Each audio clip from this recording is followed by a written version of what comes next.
Good morning. How the devil are you doing this fine day? It'd probably look better if I were to put the light on, wouldn't it? That's better. Yeah, good morning. Hope you're all fit and well. What a 24 hours it's been since we last gathered here for the Breakfast Show. The CMA laid bare the sheer depth and complexity of the collusion within the UK demolition industry. Two major equipment brands released details of some truly stunning new products, and we'll be showing you those shortly.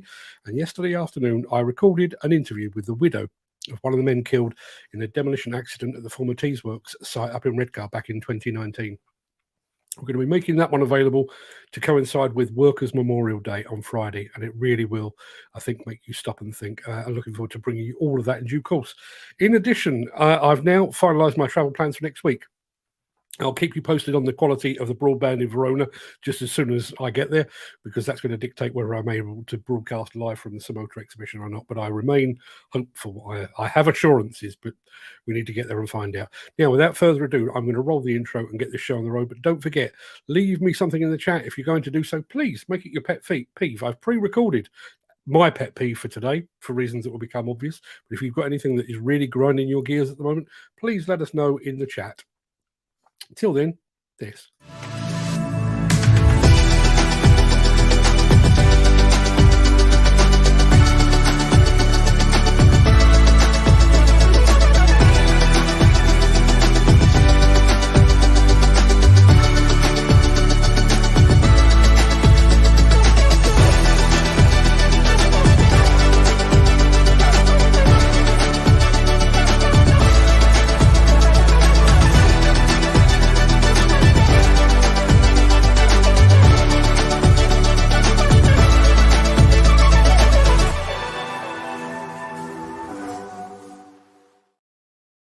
It is, my iPhone assures me, the 25th of April, and it's a Tuesday. Welcome to the Breakfast Show. I am your host, Mark Anthony. In today's show, Volvo unleashes its new R60 rigid truck, and it is a corker.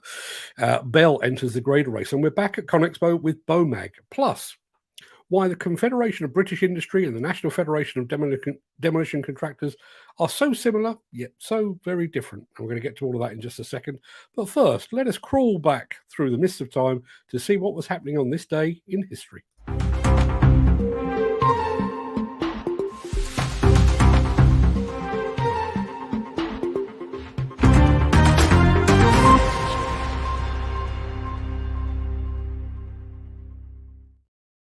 Yes, on this day in 1719, Daniel Defoe published what is regarded as the first English novel. I only found that out this morning.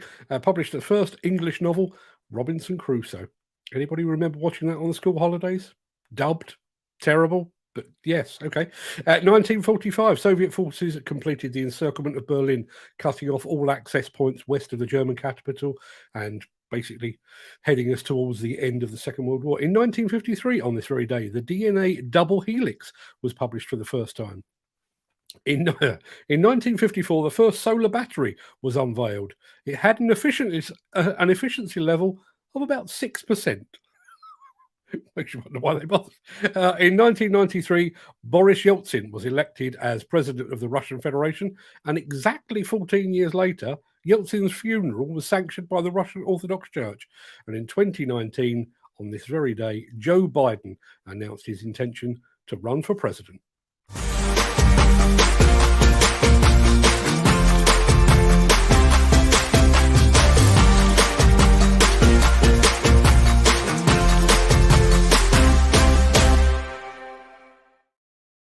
Now, last year, you might recall that I travelled to the Volvo construction equipment headquarters in Eskilstuna in Sweden.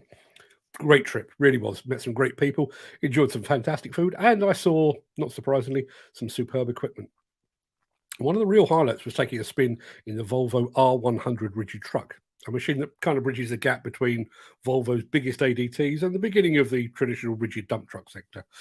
Well, now Volvo has plugged that gap even further with the introduction of this beauty.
had a couple of comments on that. I wonder if it's being made in Motherwell, Scotland.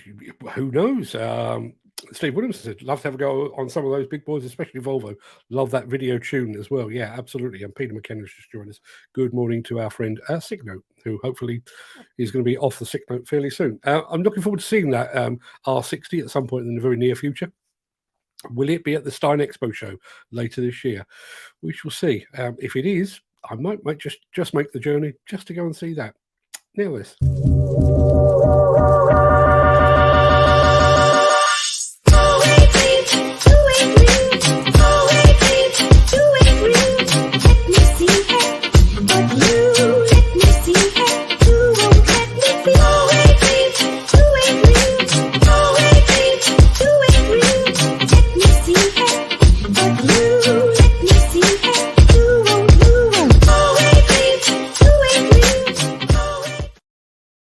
From one giant of the ADT world to another. A few weeks back, you might recall that we brought you news that Bell was throwing its hat into the motor grader arena. At the time, we just had a few photographs, but it's now time to show you those graders in action.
Yeah, the global grader market isn't huge. It's already very well served, and it's very competitive. So it'll be interesting to see exactly what Bell can bring to the market. Looking forward to seeing that one up close as well.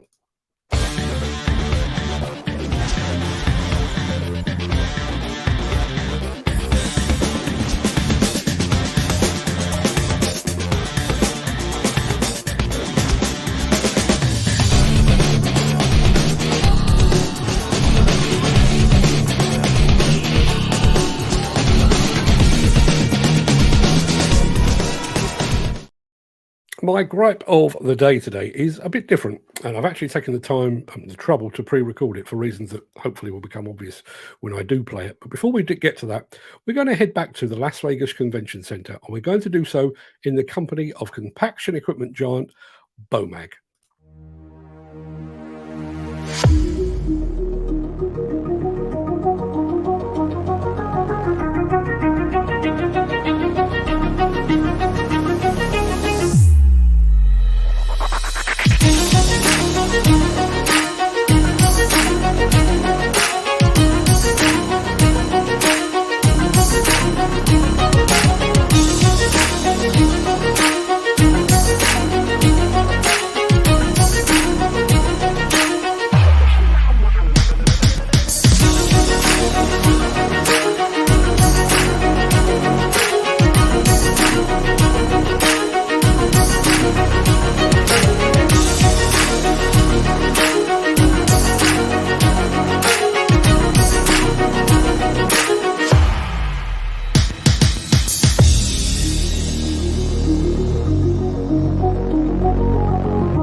I have to admit, compaction equipment isn't really my thing, but I do recognise global dominance when I see it. And I think that's what Bomag actually enjoy. Since the finance bill came into effect in April, the construction industry has seen a surge of fuel thefts. The rising cost of living has placed an additional risk of theft by employees and contractors, as well as opportunistic thieves. By using diesel dye and placing warnings of its use, you are sending a clear message that this is your fuel.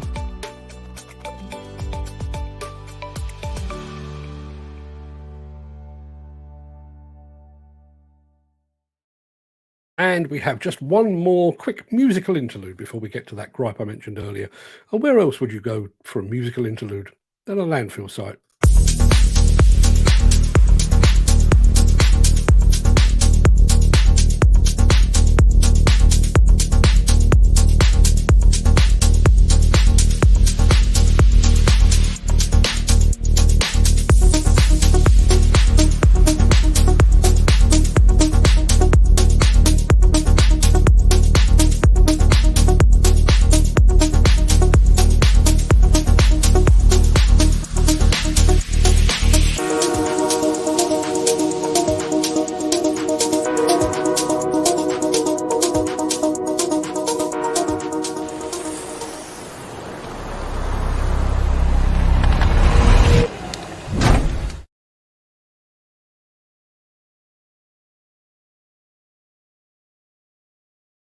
Okay, people, it's gripe time yet again. This is actually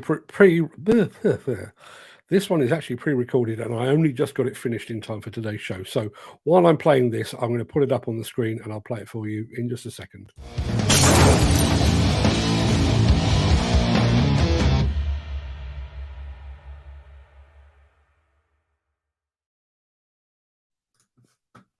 Confederation of British Industry. I'm going to wind this back to the very beginning. I'm going to make this full screen, and then I'm going to play the button. The Confederation of British Industry and the National Federation of Demolition Contractors. Both are business organisations. Both claim to speak on behalf of their members. The CBI was incorporated by a royal charter, and the NFDC claims to have been created at the behest of Winston Churchill. And both find themselves in the eye of a scandal storm. But that is where the similarities end. In March 2023, The Guardian reported on a sexual harassment complaint made against CBI Director General Tony Danker.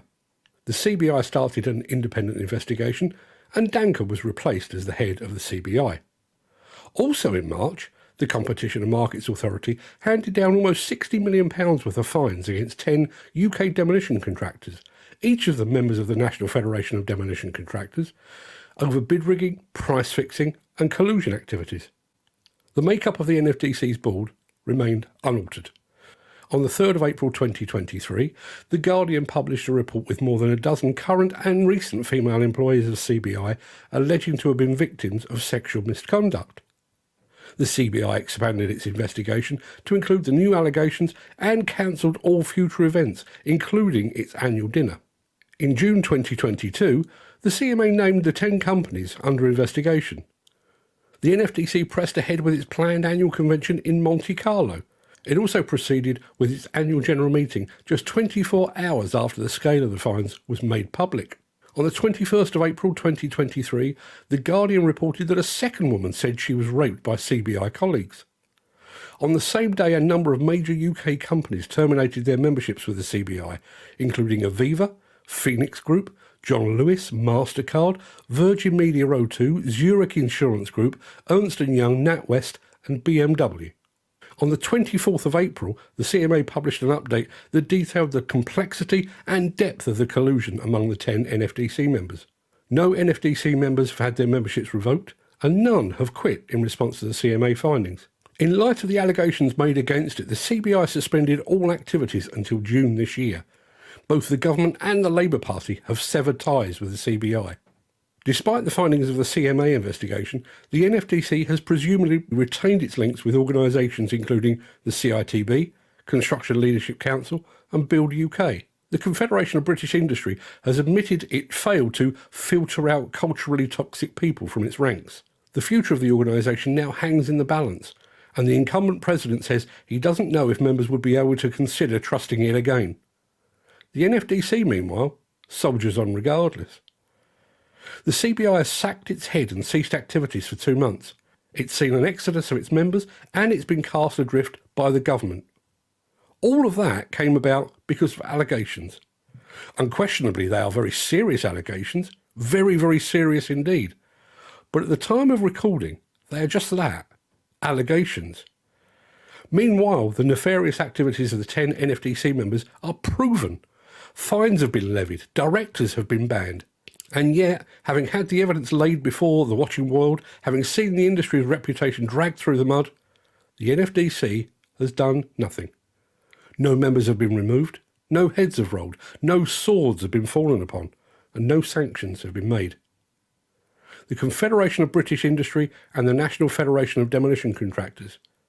Both are business organisations, but they respond to scandal in very different ways.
Is anybody hearing this? Yes, okay. I tell you what, let me wind back. I've just realised I'd hit the mute button. So, going back to after that video, I know it's not really in keeping with our usual style of gripe of the day. Some might argue it's not even a gripe. But I promise you, it really is. I was with the NFTC when it was great. I'd love for it to be great again, but they're ignoring a gigantic elephant in the room. That elephant has already trampled upon its reputation, and it is now taking a gigantic shit upon the Federation's once proud legacy, if you pardon my French. And nobody seems to be doing a damn thing about it. Anyway, that's my gripe of the day. I'd love to hear yours. What is it that grinds your gears, gets your goat, and generally butters your parsnips? That's what the Daily Gripe is here for. You can, of course, leave one in the chat if you've got a particular gripe, or alternatively, you can do that. You can go to speakpipe.com/demolition news and you can leave us a voicemail that tells us exactly what your daily gripe is. Now, right, that pretty much wraps up the main part of this morning's show. I'm going to roll the outro in just a second before leaping, gazelle-like over into the chat to see what you're all doing and saying today. If you can't stick around for that, then please stay safe, look after yourself, your family, your friends, and your colleagues. But if you have the time and the inclination, I'll see you on the other side of this for the Craic. But first, here is a word from our show sponsor.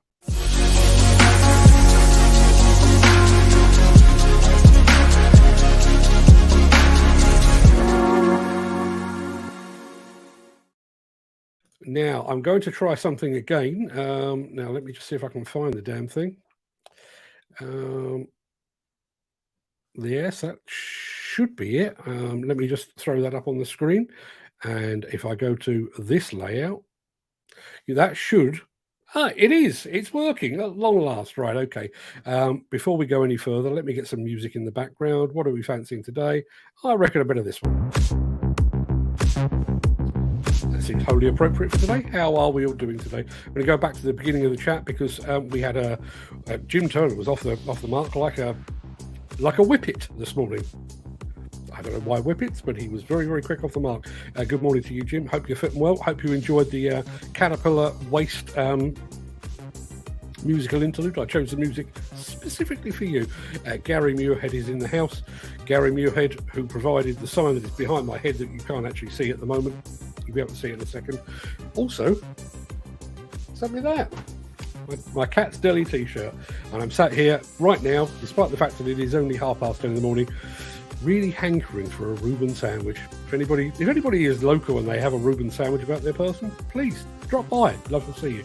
Ken Hatter is here as well. Now, my greeting this morning said that the sun is literally coming through the window there. Looks like it hasn't reached Wales yet.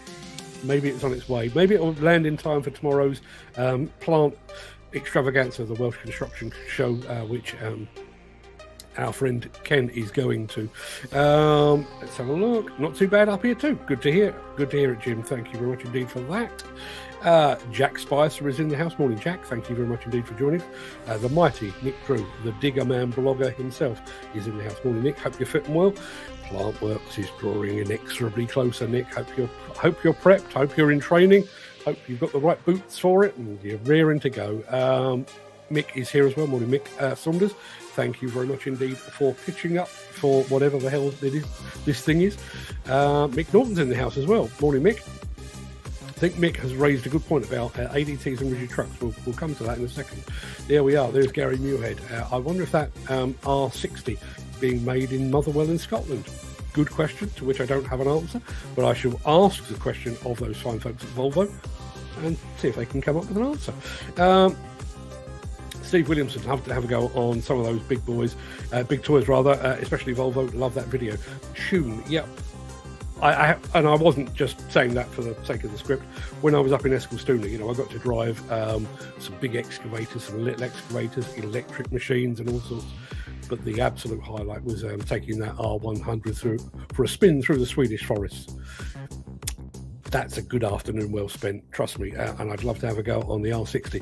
Volvo, if you are watching, I'm terrible at it. I wouldn't be able to give you much feedback in the form of anything constructive, but I promised I'd have fun. Our friend Peter McKenna, who by all accounts is on the mend, is here as well. Good morning, Peter. He says he's on his ninth lot of antibiotics. Hopefully be right after this week. My fingers are crossed for you, my friend. I hope that is the case. Need to get you back to work. Some skill driving those, we're referring to graders here.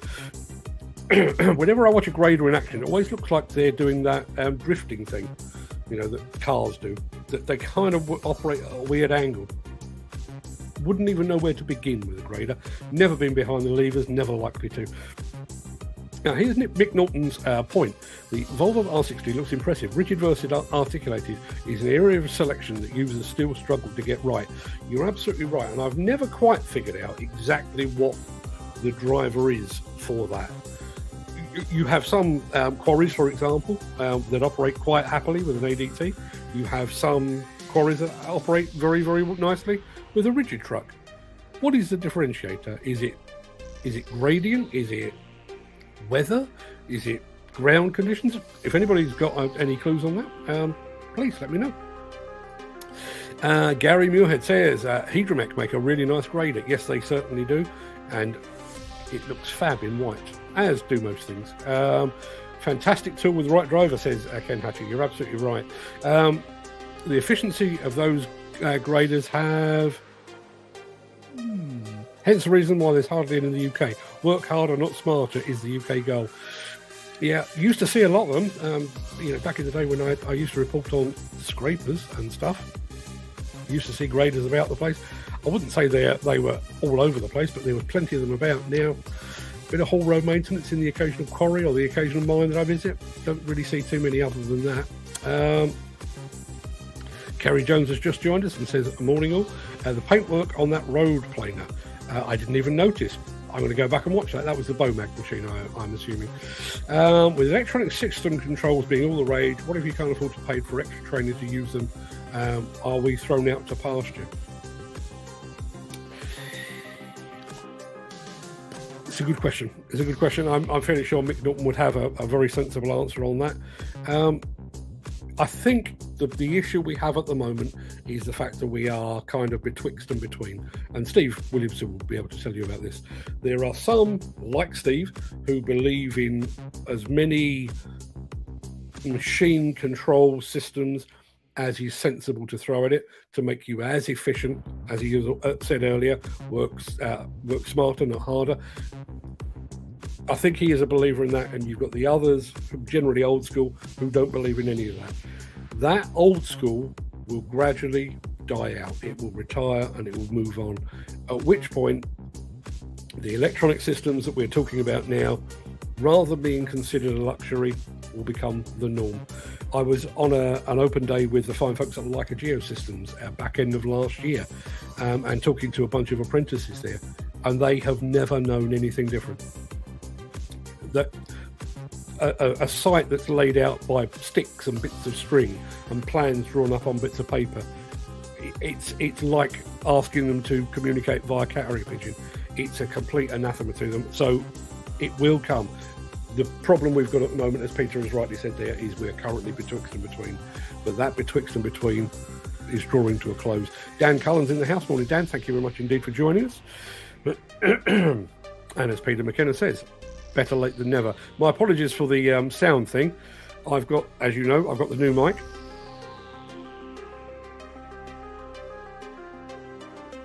I can turn off the sound at the drop of a hat. And I did it inadvertently, so my apologies for that. Karan Singh, good morning.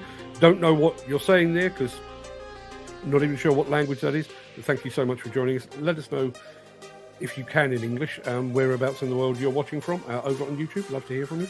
Lots of people saying I'd gone quiet. Wasn't it better? Wasn't it better when I was quiet? As my late dad would have said of the CBI and the NFDC, I wouldn't take them prisoner. Yeah. And really, there's a few more saying that I'd lost my sound. No, it wasn't you, Ken. My apologies for that. Yeah, sound dropped out. No sound. The new mic has blown. No, it wasn't the new mic that had blown. It was the idiot driving it that had blown. So yes, my apologies for that. And there's Dan Cullen saying exactly the same thing. I did go back. You didn't miss anything. I went back and did it again. That's one of my frustrations. And that's why I made it my gripe of the day. There was a time when I was an NFDC convert. Excuse me one second. See, the mute function does come in handy occasionally. There was a time when I was a complete NFDC convert. I really believed in everything that it was trying to do. I was lucky enough to be there when the Federation first introduced the accredited site audit scheme, and then subsequently made it a compulsory part of membership. So they were really driving to push standards to bigger and better levels than ever before. And then since then, unfortunately, I think we've had a couple of back-to-back, not necessarily back-to-back, we've had a couple of presidents who have used their position to effectively feather their own nest, and they've put their own needs above those of the members. And unfortunately, I think that's exactly what's happening again with the CMA. I sincerely hope that the new president, John Lynch, once he gets his feet under the table, he's only a couple of weeks into the job, but I really hope he can turn it around. I know he said to me privately that he is looking to create a legacy. He has an opportunity. He could be the man that put the NFTC back on track, if he's allowed to do so, and that is going to be his big challenge, I think. Yes, the sound came back on. Thank you very much indeed for that. My gripe is working with clowns that sit on dumpers and want you to load them.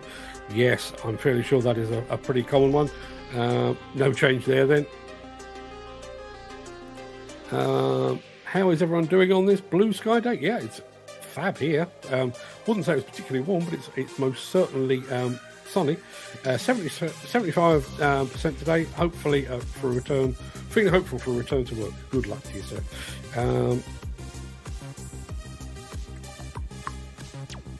Let's have a look. Don't forget to get vids and pics of the show, Mr. Hatcher. No, quite right. If you do get it, if there's anything there that really takes your fancy outside of pizza, please send us some photographs or send us some video. Do a vlog. So take your phone, point it at yourself that way. Well, do it that way around, and go around and vlog it and tell us exactly what's going on at the World Construction show, and I will happily feature it on the show should you send it over. 90 ton and above, I'd like to have a go. Yeah, I've driven some. I've driven a. Let me think. I've driven an 80 ton excavator. That's as big as I've ever gone. I've been behind the levers of bigger, but I've never actually operated it. Probably just as well.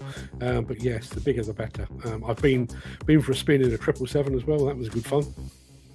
I think I've gone bigger than that.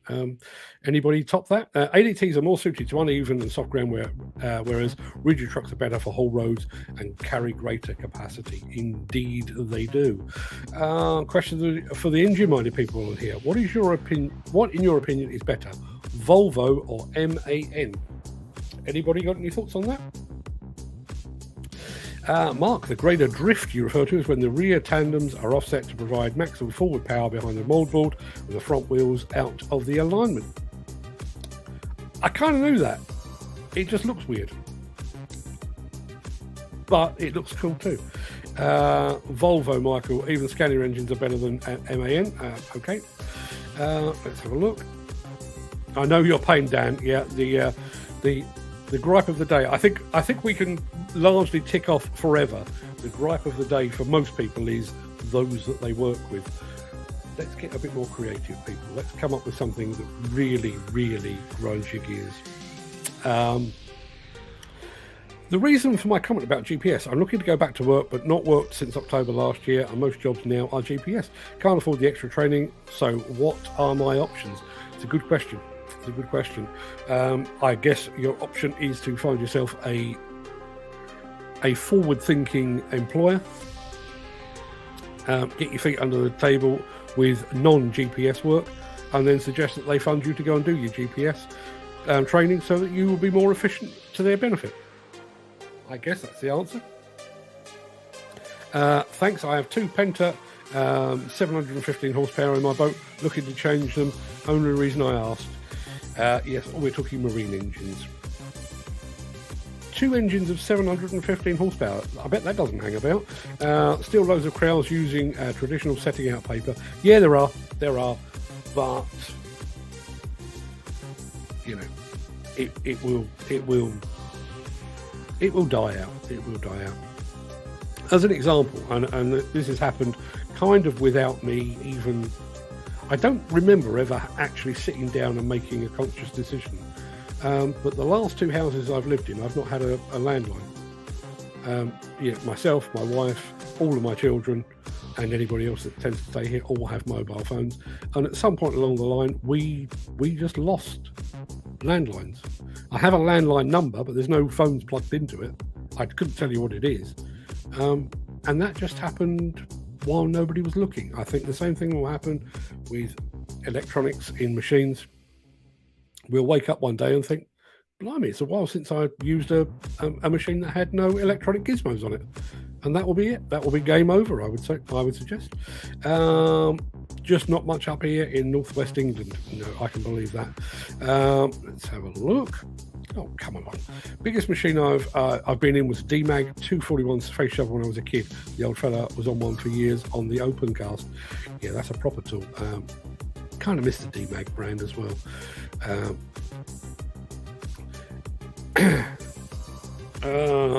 Steve Williamson, GPS, you're best to get in the seat, you'll figure out the basics, train for GPS, more you use it and play about with it on brakes is the best way. I had no training and learn myself. Now I help others. I've just started using it, so anyone using Trimble and wants to know anything, give me a call. There you are, the public service that is Steve Williamson. And listen, he has built up a very, very good reputation, very good online brand, and a global brand at that, doing precisely that. So if you do have any questions, he is your man, particularly on all things Trimble and all things tilt rotator. And if he can't help, I'm pretty sure that his sidekick and brother in arms, Ed Butler, will be able to do so. Sorry, got to go. Have a great day, lads. And Ken, enjoy tomorrow at the show. Have a great day yourself. Dan, thank you very much indeed for being here. Drop on the housing. Load still on traditional setting out. Absolutely. Jim McKenna, give Chris Baker a ring at DOTTS. No, that's Peter McKenna that's aimed at. Give Chris Baker a ring at DOTTS. He is the best guy to advise on GPS training. There you are. This is This is, if it is nothing else, it is a public service that we offer right here, telling you where to go and who to speak to. Right, I think that will probably do us, people. I've done I've done back-to-back very, very long shows. I do want to flag up a few bits and pieces, though. First and foremost, I need to give you a bit of warning about next week. My plan and my hope is that I will be able to go live from Fair Verona and bring you news of the Motor Show from over there. I'll definitely be doing it on Instagram because I don't need much in the way of connectivity and upload speed there. I'm hoping to do better than that from the organiser's office or the press office at the Motor Fair, and if I can, we'll pull together some initial information and some initial footage. I'll go live, I'll show it to you at the usual time, if at all possible. If that isn't possible, I'm not going to be here for a week. I'll probably try to pre-record something for Monday because I'll be travelling on Monday anyway, and I won't be able to report back from there anyway. So I'll try and record something ahead of time for Monday.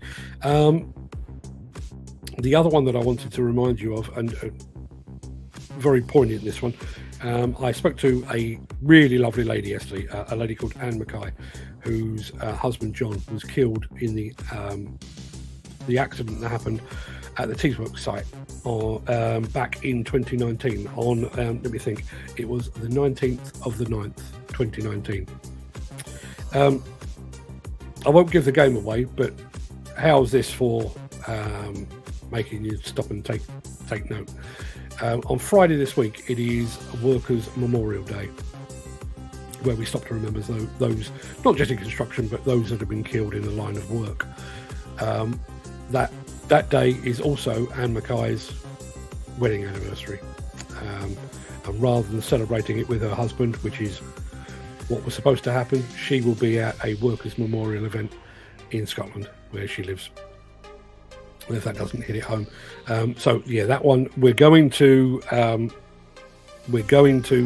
upload that. I've uploaded it to YouTube already, but we're going to drop it on Friday morning to coincide with that Workers' Memorial Day.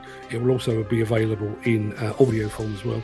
So if you like your audio, if you're a podcast enthusiast like our friend Nigel Williams, for example, you can listen to that. Best part of about 40 minutes, I think. It's sad, but it's not depressing. It just makes you wonder. Just going to say goodbye to Mick Saunders, who is off. Have a good day. Yeah, you have a good day as well, Mick. Just makes you stop and think, because like the families of those that were killed at Didcot, Anne Mackay is still waiting for answers. That is the accident that claimed the life of her husband was 3 years and 7 months ago. She knows how he died, still no idea why. The HSE apparently have been very supportive, which is nice to hear, but the police are being somewhat less than helpful, and the police, by all accounts, have primacy on the investigation and are not being overly helpful. So 3 years, 7 months, and Anne Mackay is still trying to find out exactly why her husband was killed in those circumstances. Biggest machine I operated in the 90s was a Cat 385 and was a beast in those days. 8 months on breaker. 5 385s. That's a big old project. If you want tips on GPS, I'm free, no cost. Now that's a pretty good bargain. Great show as always. Catch up with you on WhatsApp, says Peter McKenna. Yes, everybody, we do have a WhatsApp group. I'm going to make this my last point of the day. If you'd like to join our WhatsApp group and you haven't done so already, you can find a link to it in the chat. Just fill in your name and your telephone number. I'll add you to the WhatsApp group, and you'll be among friends. Most of the people that turn up here on a regular basis are part of that WhatsApp group. They're forever sharing jokes and photographs of machines and random TikToks and stuff. But there's also some pretty serious chat goes on over there as well. I think that will do us for today. As I say, we've done 3 or 4 back-to-back 1 hour shows. I think 42 minutes is probably plenty for today. I'll be back here again tomorrow for yet more of this. Until then, everybody, have a fantastic day. Look after yourselves. I'll see you very soon.